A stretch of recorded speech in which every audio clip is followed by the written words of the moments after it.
balón, mal con balón. Había algunha faceta entón para salvar ou non? Bueno, pois hai que ser autocrítico.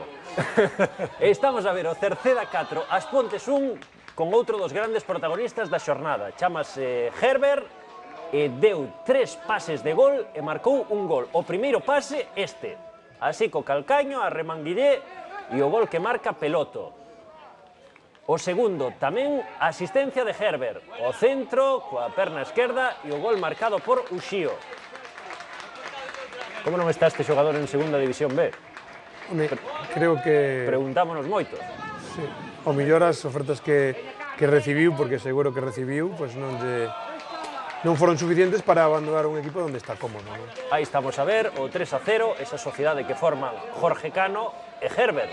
O pase de Cano e o gol de Herbert. E, pois, como lle quería devolver o favor, na seguinte xogada, minuto 35, pase de Herbert e gol de Cano. Así despachaba o Cerceda, así de rápido, o partido diante do As Pontes. O As Pontes, lembramos, levaba 8 xornadas sen perder. O sea, que un partido que se presentaba complicado resolveuno pola vía rápida o Cerceda. Ao final, acabou recortando diferenzas o As Pontes con este gol de Sergio Arias. Pero o Cerceda xa está aí, xusto por detrás do Pontevedra.